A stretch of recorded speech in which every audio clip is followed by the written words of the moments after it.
แสงไฟที่กำลังหุงเหลื่อมมะยิบมะยับโอบอ้อมด้วยกระโปะหมากพร้าวที่ไหลลองกลางลำแม่น้ำของอย่างบ่ขาดสายในยามบุญออกพรรษาประวรณาของคำคืนมือแหม1 ค่ำเดือน11 ลาว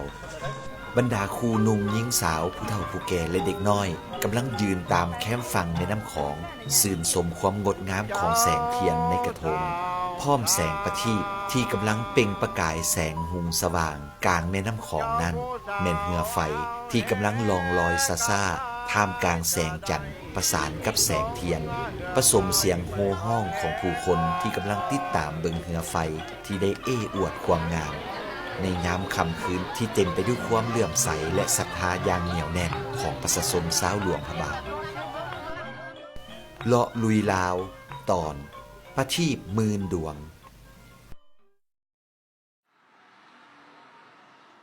พอย่างเข้าเดือนตุลาสายลมเย็นก็ได้เริ่มพัดโซยเข้ามาฝูงนกที่กำลังเจิดบินอยู่ถึงท้องฟ้าเพื่อซอกหาที่อยู่อาศัยใหม่แม้นเฮ็ดให้สัมผัสได้ถึงบรรยากาศของฤดูหนาวที่ได้คืบคลานเข้ามาแล้ว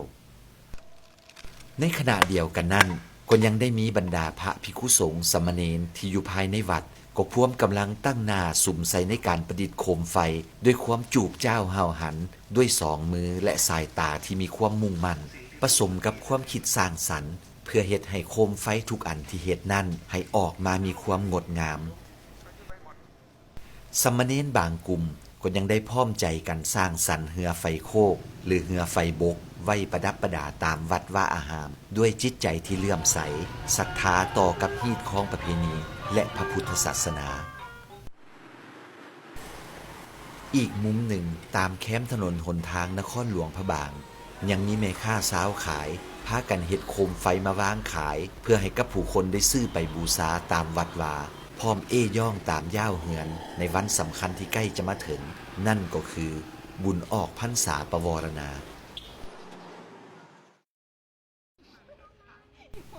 แสงไฟที่หุงเหลื่อมจากโคมไฟผ่านเจี้ยที่หลากหลายสีสันประสานเข้ากันกับแสงเดือนที่กำลังเปล่งประกายในยามราตรีในตอนนี้ซึ่งเป็นค่ำคืนที่บ่งบอกให้ฮู้ว่าเป็นมื้อออกใหม่14 ค่ำเดือน11 ลาวในปีนี้แม่นกงกับวันเสาร์วันที่12 ตุลา2019เป็นมื้อที่เริ่มต้นเข้าสู่มื้อออกพรรษาประวรณาแสงไฟน้อยๆที่หุงระยิบระยับโดดเด่นตามลานวัดเหมือนดังมีมนต์สะกดดึงดูดที่แสนสุดวิเศษอันได้เฮ็ดให้ผู้คนหลั่งไหลเข้ามาอย่างบ่ขาดสาย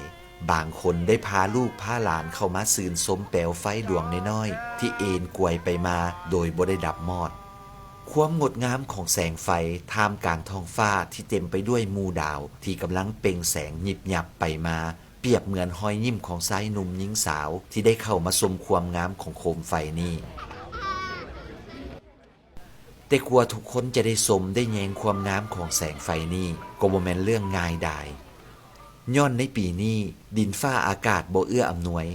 ฝนตกบ่ถูกตามฤดูกาลจึงได้เฮ็ดให้บรรดาพระภิกขุสงฆ์สามเณรต้องจำยอมให้ตนตัวเปียกฝนซุ่มไปทั่วตัวเพื่อให้ได้มาของแสงประทีปที่สร้างรอยยิ้มและความสุขของผู้คนที่เข้ามาชม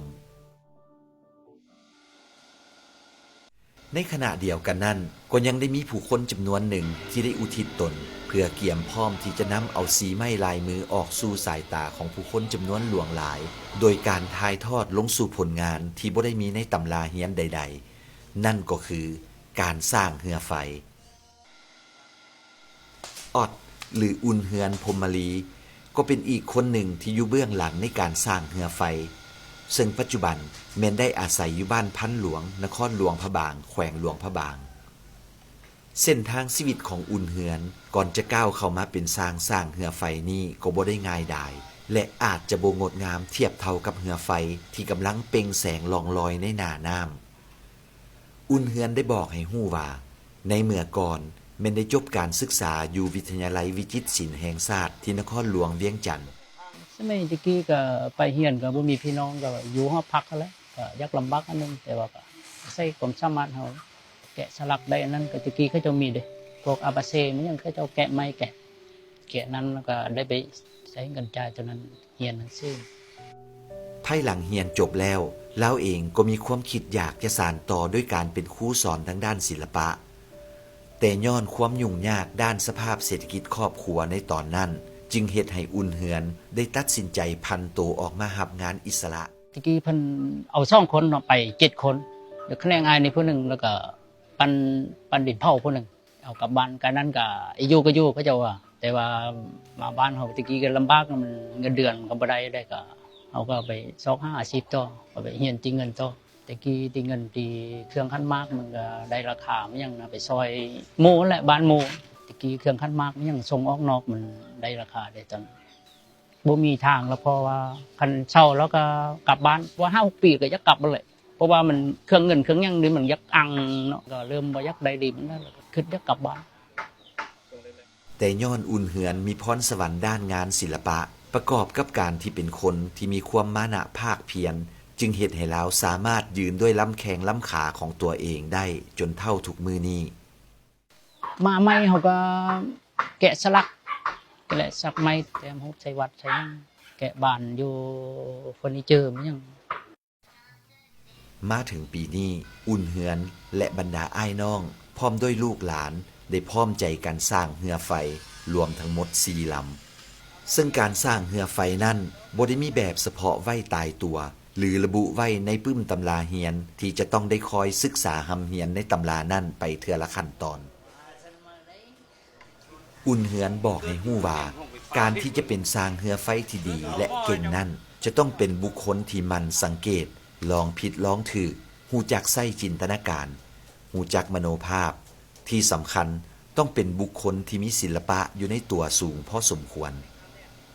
ในเมื่อก่อนอุ่นเหือนก็เพียงแต่เป็นคนหนึ่งที่เรียนจบวิจิตรศิลป์แต่ก็ยังบ่ทันเป็นที่รับรู้ของผู้คนหลายปานใดในวงการของสร้างเรือไฟก็มาอยู่หลายปีแต่เขาเจ้าห้ามมาฮู้เพราะว่าเฮาเฮ็ดเขาเจ้าก็บ่ฮู้ดอกว่า เอาก็บ่เคยเฮ็ดไว้เป็นอันนี้จักเทื่อดอกเห็นเขาเจ้าเฮ็ดเหือแล้วว่ามาเหือเฮานี่มันก็เฮ็ดเป็นอันนั้นอันนี้ได้บ่โตเป็นหยังได้บ่ซั่นน่ะส่วนหลายเขาก็เฮ็ดเป็นเหือเป็นหยังนี่หัวมาสุบใส่ซินะแล้วก็คิดว่าเอาเฮ็ดเป็นโตเป็นหยังก็อีงามก่อนบ่มันเฮ็ดทำอิฐกันโรงเรียนน้องนั่นแหละเฮามาอยู่นี่หลายปีแต่เขาเจ้าก็บ่ฮู้เฮาเฮ็ดเขาเจ้าก็หาฮู้แล้วเขาเจ้าก็มาเฮ็ดก็เท้าเดี๋ยวนี้ปีทำอิฐก็ว่าได้ที่1ว่ะคือก็เฮ็ดเหือชื่อแบบเขาเจ้าเฮ็ดนั่นแหละบัดปีต่อมาพี่เฮายังคิดว่าอีเฮ็ดเป็นโตกว่าจะได้เรือไฟลำหนึ่งนั้นแม่นต้องได้พิธีพิถันอยู่พอสมควรทำอิฐแม่นจะต้องเริ่มจากการออกแบบจัดสรรรูปทรงเซเจียให้ได้ซะก่อนนั้นเฮาวัดแป๊บเดียวมันก็ได้ประมาณ 4-5 นาทีมันก็เปลี่ยนหั่นเปลี่ยนนี้นิดนึงหลายปีมันกันห้องก็อีไปเฮ็ดแนวเป็นตัวอื่นมันก็บ่ได้แต่ว่าเปลี่ยนท่าทางนิดนึงหลังจากนั้นไปคัดเลือกเอาไม้ปองเพื่อจะมาสร้างเป็นตัวเรือและไม้เฮ็ดแพลอยเรือไฟลงน้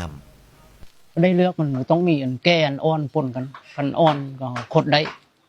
คันแก่แล้วคดมันบ่ได้มันบ่ไปนำเฮา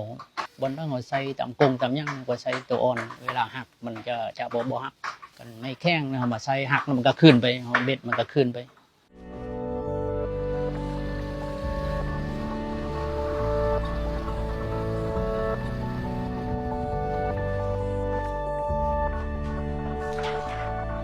ไม้ปองที่นำเอามาแม้นต้องได้ผ่านขั้นตอนการพาให้ได้เป็นดิ้วซะก่อน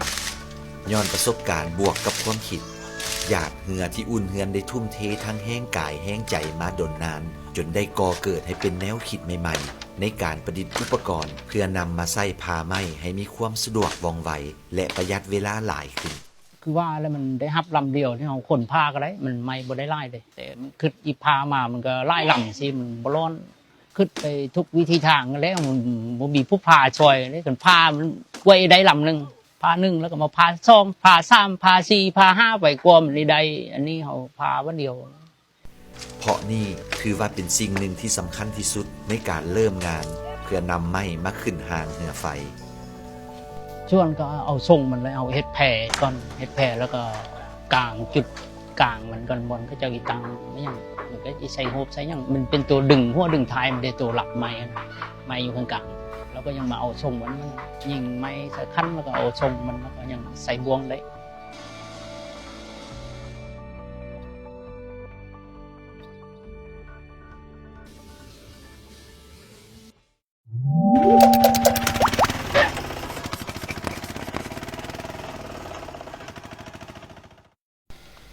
ในปีนี้อุ่นเหือนก็ยังได้รับความไว้วางใจจากภาคส่วนต่างๆก็คือบรรดาสถาบันการศึกษาและบ้านอ้อมข้างในการสร้างเหือไฟเข้าร่วมขบวนประกวดเหือไฟงามวีรพลพรหมลีหรือโลยน้องชายของอุ่นเหือนทั้งสองไอ้น้องล้วนแต่ผ่านการศึกษาในสายวิจิตรศิลป์เส้นทางเดียวกันจึงเฮ็ดให้วีรพลเป็นผู้ช่วยที่สำคัญอีกคนหนึ่งในการสร้างเหือไฟของอุ่นเหือนวีรพลจะเฮ็ดหน้าที่ช่วยในการกำกับการสร้างหัวและหางของเหือไฟถือว่าเป็นส่วนที่เฮ็ดยากอีกส่วนหนึ่งก็ว่าได้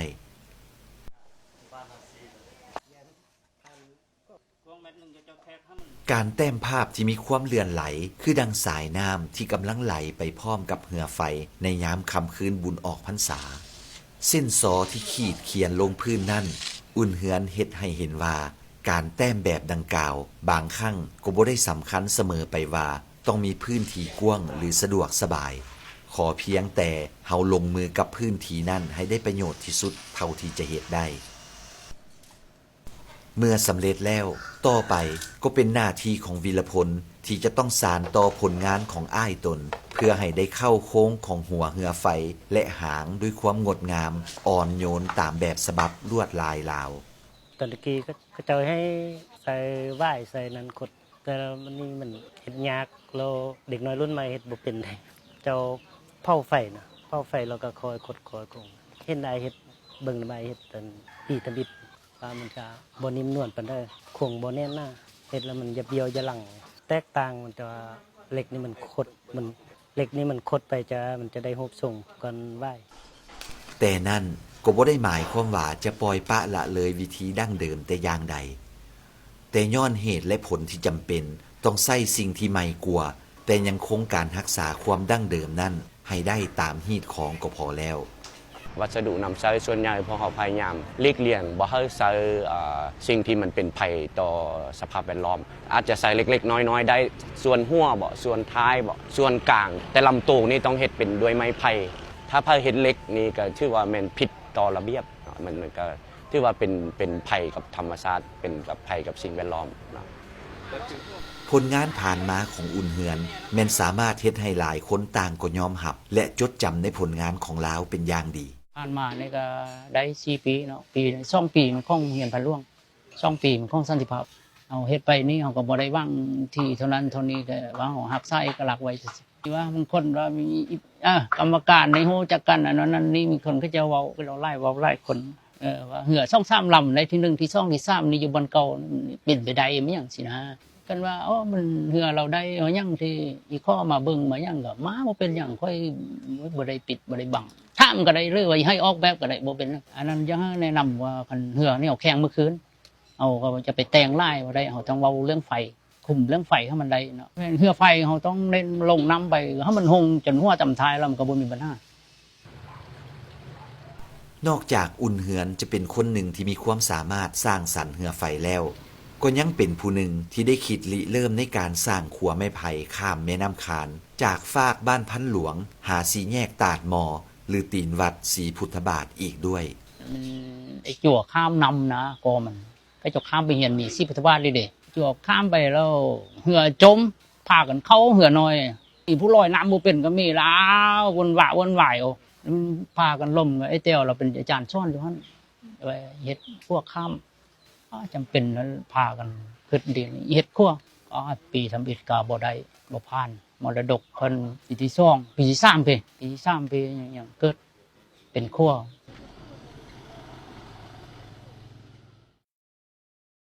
แดงหรือไซทองวรเดชชายหนุ่มที่มีความสนใจและหลงใหลกับการสร้างเหือไฟมาในปีนี้ก็เป็นอีกคนหนึ่งที่ได้ส่งผลงานของตนเข้าประกวดเหือไฟงามในกลุ่มนี้แมนได้มีวัยหนุ่มที่เต็มไปด้วยพลังทั้งด้านความคิดจินตนาการในการสร้างสรรค์ผลงานใหม่ๆในแบบฉบับของคนรุ่นใหม่ที่มีจิตใจเพื่อต้องการสืบสานวัฒนธรรมและฮีตคองประเพณีของบ้านเกิดตนก็ในฐานะเป็นคนรุ่นใหม่ก็นึกมันรู้สึกดีใจที่เป็นส่วนหนึ่งในทางด้านวัฒนธรรมตะกี้ก็แม่นได้เบิ่งเนาะได้เบิ่งคนตะกี้มันเฮ็ดเฮือไฟมาเราที่เฮาเห็นครับว่ารู้สึกว่าเฮาอยากเฮ็ดปีนี้ก็เฮาเฮ็ดฮัดมี2ลำอันลำที่1ก็แม่นนกฮัสดีลิง สัตว์ประเภทหนึ่งในวรรณคดีในป่าหิมพานต์เนี่ยเป็นสัตว์ที่ใหญ่แล้วก็กินสร้างเป็นอาหารขีกสีขาวอันที่2ก็เป็นตัวมเหพญานาคนี่เป็นพญานาคที่ขาวตัวขาว มีคนคิดว่าภูมิหมอกตัวเองจะได้ต่อกับไอออน คืออันแต่ละปีค่อยก็ได้ไปเบิ่งไปได้เข้าไปเบิ่งของเราก็ยอมรับว่าเราอันมีศิลปะในการขดไม้หรือว่าเป็นการใส่ไฟกันลวดลายแต่ต่างๆที่ว่าเราเฮ็ดได้ดีหลายก็บางส่วนก็แนะนำก็ได้เบิ่งบนเฮ็ดนำลาวหั่นมาเฮ็ดมาประยุกต์ใช้ของตัวเองหั่นก็ถือว่าเราก็น่าจะเป็นผู้หนึงแหละที่ว่า เรื่องไฟได้ดีที่สุดตามที่ผ่านมาคือแต่ละปีเราก็ญาได้ที่1ตลอดเลยนี่นะ ประเพณีเฮานี่ก็ยังได้อันนี้เพราะว่ามันเด็กน้อยนี่ก็ยังยักเฮ็ดอยู่กับไฟผู้ใหญ่บางคนในบางคณะการนี่ยังยักเสาบัดเด็กน้อยสยักเฮ็ดนี่อันนี้ก็ถือเป็นข้อดีแต่ว่าเขาเจ้านั้นกันถ้าว่ามาปรึกษาหรือมีคนแนะนำเขาเจ้ายังมีเว้าแล้วนี่เวลาลงกวดลงยังยังมีสร้างกิจกรรมบ่เขาเจ้าฮู้พื้นฐานเรื่องนี้ลงไปแนะนำเพราะว่าเหือออกมามันจะดีกว่านี้ตอนนี้เรือไฟที่อุ่นเฮือนได้สร้างแต่ละลำแมนจะนำไส้ที่บรรจุเทียนทั้งหมดประมาณ350ถึง500เล่มพร้อมจะเปล่งประกายแสงให้แจ้งสว่างในยามราตรีเฮ็ดให้เรือไฟนี้ได้กลับกายมามีชีวิตชีวาน่าตื่นตาตื่นใจเพื่อให้ฮีตของนั้นได้ดำเนินไปด้วยดีถูกต้องตามประเพณีที่ได้ปฏิบัติกันมาก็ซี่ก็เฮาก็เบิ่งบ่เล็กเว้นซี่มืดเฮาใส่ซี่หงกันเคี่ยวก็เคี่ยวมันอ่อนบ่เคี่ยวแก่เคี่ยวอ่อนซี่ส้มซี่เหลืองมันยังเวลาเอาใต้ไฟมันจะสว่างก่อนและเสริมลวดลายใส่จุดต่างๆของเรือไฟยิ่งเป็นการเพิ่มความโดดเด่นและสะท้อนให้เห็นความวิจิตรบรรจงผ่านแผนเจียที่บ่งบอกความเป็นศิลปะล้านสร้างดั้งเดิมหลังจากเรือไฟประเภทอื่นได้สำเร็จไปแล้วนั้นบางลำแม้นได้ถือเคลื่อนย้ายออกไปด้วยกำลังของสาวหนุ่ม2ภาคส่วนทั้งม้อปลายพันหลวงและบ้านเวียงใหม่อุ่นเฮือนก็ยังต้องได้ลงมือสานต่อเรือไฟหูปหงส์ชื่อว่าสุวรรณหงส์คำซึ่งในนามของโรงเรียนมส.สันติภาพที่เคยครองตำแหน่งชนะเลิศถึง2ปีติดต่อกันในปีที่ผ่านมาอุ่นเฮือนกลายเป็นที่หู้จักของผู้คนจำนวนหลวงหลายในน้ำสร้างเรือไฟสีมือดีและได้มาตรฐานในนครหลวงพระบางแต่นั่นมันก็อาจจะเป็นเพียงความภูมิใจในช่วงเวลาหนึ่งสำหรับลาวเท่านั้นสร้างเรือไฟบ่ได้เป็นกันง่ายๆและไผจะคอยมาสืบสารงานสีมือของอุ่นเฮือนนี่ไว้ได้เฮ็ดไปแล้วอย่างนี้จึงหลายปีเป็นยังหลายปียังมีชีวิตอยู่เฮ็ดได้อยู่ต่อแฮงกันบ่ได้ก็สร้างรุ่นน้องรุ่นยังนี่ไว้ 2-3 คนมีบัดนะแม่นเลยจนหลายก็เป็นน้องชายน้องยังแหละเพิ่นเขาเจ้าก็มาก็บ่ได้เรียนด้านนี้มาก็ยากมีแต่มาเฮาบ่ให้ยังก็ได้เฮ็ดบ่เฮ็ดก็ได้นั่งอยู่อันนี้เฮาบ่ได้บอกหลายเขาเจ้าเคยเฮ็ดมีผู้นึงน้องชายเลยนี่ก็พอได้แถมเติมก็ได้แล้วก็พยายามสร้างเราไว้ลูกชายเขาเจ้าก็บ่สู้นั่นน่ะการมาซอยนี่ก็ซอยเฮ็ดเวียกแห่งติดนั้นติดนี้เขาเจ้าอีเฮ็ดแบบนี้อีภาพเขาเห็นก็ยังบ่อยากไปบ่มักในตอนนี้เรือไฟ2ลำสุดท้ายก็ได้เคลื่อนย้ายออกจากเฮือนของอุ่นเฮือนด้วยสาวหนุ่มนักเรียนและนักศึกษาจากวิทยาลัยสร้างครูและมส.สันติภาพเรือทั้ง2ลำแม้นมีความงดงามสง่าผ่าเผยและพร้อมแล้วที่จะอวดโสมสู่สายตาของมวลชนในยามค่ำคืนมือแฮม1ค่ำเดือน11ในตอนนี้บรรดาครูอาจารย์และนักเรียนก็ยังคงสืบต่อในการตกแต่งประดับเอย่องเรือไฟนางสุวรรณหงส์คำเพื่อเตรียมพร้อมเข้าสู่ขบวนแห่ไหลเรือไฟในค่ำคืนนี้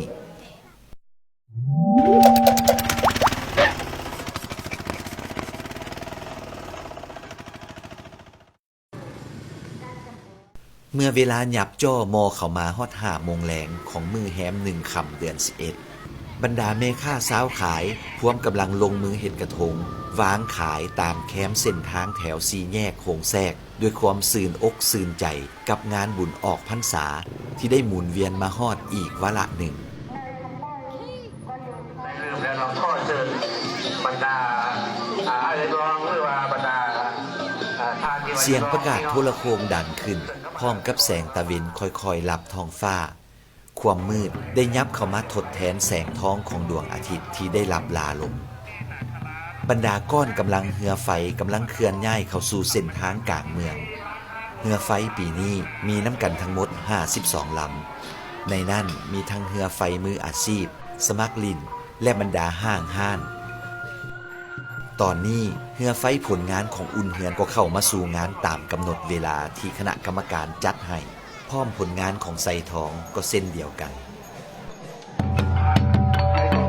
เสียงค้องเสียงกองดังขึ้นอึกกระถึกเนืองนองผสมกับเสียงขับห้องด้วยความเบิกบานมวลซื่นเป็นสัญญาณให้ฮู้ว่าในตอนนี้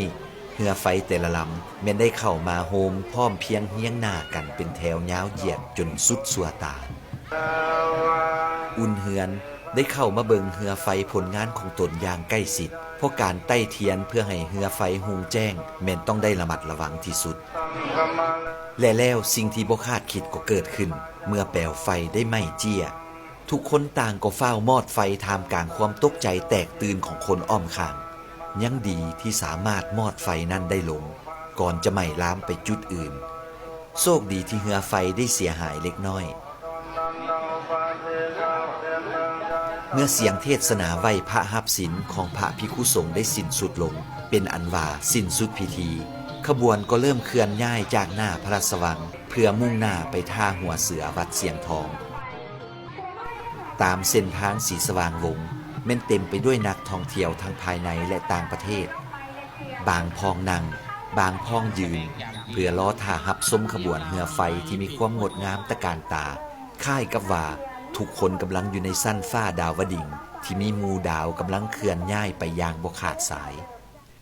อย่างที่ฮู้กันดีแขวงหลวงพระบางยังเป็นแขวงที่ขึ้นชื่อด้านการท่องเที่ยวทั้งด้านวัฒนธรรมฮีตของประเพณีที่นักท่องเที่ยวต่างก็ต้องการอยากเข้ามาสัมผัสและนี่ถือว่าเป็นการส่งเสริมทั้งด้านเวียกงานการท่องเที่ยวของแขวงหลวงพระบางไปในตัวตื่มอีกIt just makes you smile because it's so positive energy everywhere. It's beautiful lights, all the decoration, the boats are amazing, and it's just nice to see that the whole Laos is actually in the street, so it's very nice. เว้าแล้วชาวลาวเฮาได้พากันสร้างเรือไฟในงานบุญประเพณีออกพรรษาปวารณาก็เพื่อเป็นการระลึกถึงบุญคุณบิดามารดาบูชาพระรัตนตรัยและเพื่อบูชาคุณของแม่น้ำคงคาที่มนุษย์เฮาได้ใช้อาบใช้ดื่มใช้ประโยชน์ต่างๆและเพื่อขอขมาที่เฮาได้เฮ็ดสิ่งเปื้อนลงใส่แม่น้ำตอนนี้เรือไฟที่อุ่นเหือนได้ประกอบส่วนประดิษฐ์คิดสร้างได้ผ่านสายตาของคณะกรรมการเป็นลำดับที่6พร้อมบรรดาสายตาของผู้คนที่เข้ามาเบิ่งเป็นจำนวนหลวงหลาย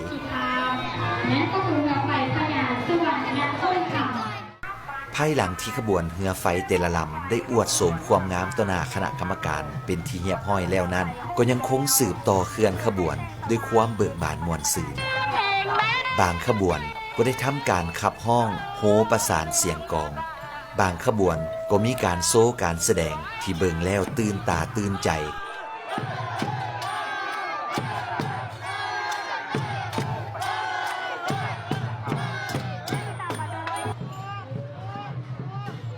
หลายคนต่างก็บ่อาจละสายตาไปทางอื่นได้เหมือนกำลังถูกมนต์สะกดให้อยู่ซื่นสมความงดงามของเรือไฟพร้อมกับเสียงตีกลองของสามเณรที่ดังกึกก้องไปทั่ววัด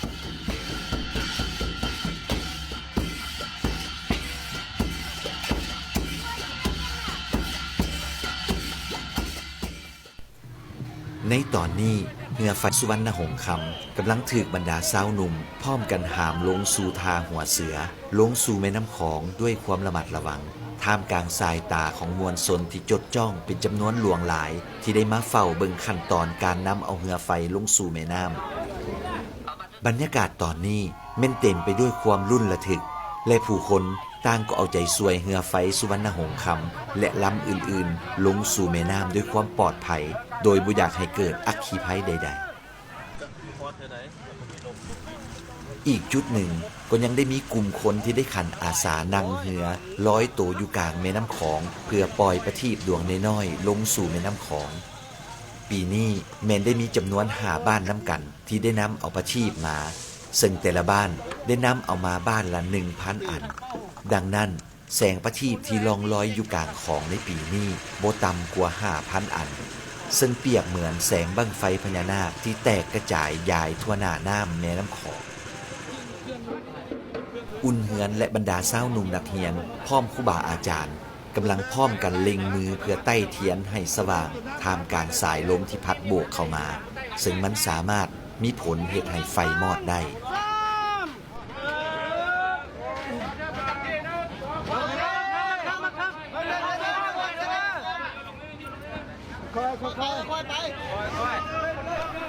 เรือไฟกำลังถูกปล่อยลงแพพร้อมความดีใจของอุ่นเฮือนและทีมงานเรือไฟได้ไหลไปกลางแม่น้ำของอย่างซ่าๆผ่านสายตาของคณะกรรมการอุ่นเฮือนได้ยืนเบิ่งไกลๆด้วยสายตาที่ยังกังวลภายใต้ความรู้สึกที่ดีใจต่อผลงานของตนแต่ก็บ่ค่อยมั่นใจปานใดว่าปีนี้จะยังคงสามารถรักษาอันดับที่1ได้อีกปีหรือบ่เพราะเทียนในเรือไฟบางจุดได้ดับลงย้อนกระแสลมพัดการให้คะแนนที่สำคัญแม่นเรือไฟต้องหุงแจ้งสว่างที่สุดและต้องบ่จมหรือถูกไฟไหม้ซะก่อนเรือไฟแต่ละลำแม่นได้ทยอยเข้ามาตามลำดับแต่ละลำแม่นต้องเฝ้าใต้เทียนตามคณะกรรมการให้ไว้ก็คือ10 นาทีก่อนจะปล่อยลงน้ำในตอนนี้ไสทองชายหนุ่มช้างเรือไฟรุ่นใหม่มาพร้อมกับเรือไฟพญานาคอุ้มจมผู้สีที่โคดโค้งด้วยความงดงามอีกลำหนึ่งที่หลายคนเบิ่งว่าเป็นเรือที่มีจุดเด่นที่แตกต่างกว่าลำอื่นเห็นได้อย่างชัดเจนดีใจหลายแล้วที่ว่ามันประสบความสำเร็จได้99% แล้วเหลือแต่เปอร์เซ็นต์เดียวที่ว่าลงน้ำแล้วมามันถ้ามันแสงสว่างหุ่งหมดแล้วก็อีกนึงก็บ่จมแล้วก็บ่ไหม้สมันก็ถือว่าดีใจแล้วการปล่อยเรือลงสู่แม่น้ำของแล้วปล่อยให้ไหลไปตามน้ำของนั่นก็ยังเป็นความเสื่ออยู่ว่าในขณะที่จูดธูปเทียนบางคนก็อธิษฐานจิตว่าเคราะห์กรรมหรือสิ่งที่ชั่วร้ายทั้งหลายที่มีขอให้หายเสี่ยงหรือลองลอยไปพร้อมกับเรือไฟที่ไหลไปนี่บางคนก็น้อมระลึกถึงคุณของพระพุทธพระธรรมและพระสงฆ์ขอให้มีความสุขความเจริญหุ่งเฮืองเหมือนแสงประทีปที่ได้ติดใต้บูชานี้นอกจากนั้นก็ยังได้มีบรรดาผู้เฒ่าผู้แก่เด็กน้อยชายหนุ่มหญิงสาวที่ได้พากันมาเต้าโฮมยืนอยู่แคมป์แม่น้ำของเพื่อตั้งจิตอธิษฐานแต่สิ่งที่ดีๆแล้วปล่อยกระทงลงสู่แม่น้ำการปล่อยกระทงและเรือไฟลงสู่แม่น้ำนั่นในเมื่อเวลาแสงเทียนได้ค่อยๆอับแสงลงและดับมอดไปคือกับว่าการหมดไปแห่งความทุกข์และเข้าถึงสุขคือนิพพานในตอนนี้การแข่งขันเรือไฟก็ยังคงดำเนินไปเรื่อยๆจนกว่าจะถึงลำสุดท้าย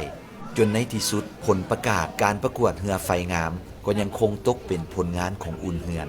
นั่นก็คือเรือไฟสุวรรณหงส์คำที่สามารถครองตำแหน่งแซมได้3 ปีติดต่อกันพร้อมอันดับที่2ตื่มอีก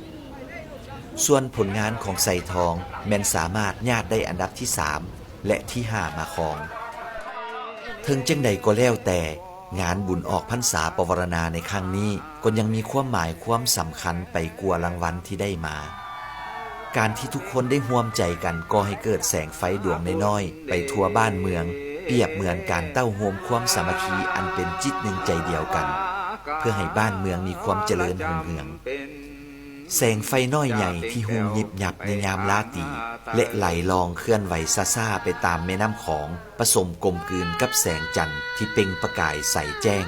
นี่เป็นการสืบทอดฮีตคล้องประเพณีที่งดงามเปรียบได้จิตใจที่เลื่อมใสศรัทธาต่อกับพระรัตนตรัยและเป็นการบูชานครหลวงพระบางแห่งนี้ให้มีความหุ่งเฮืองศรีวิไลเหมือนดั่งแสงประทีปหมื่นดวงที่บ่มีวันดับมอดอย่างลุงโบถึงพื้น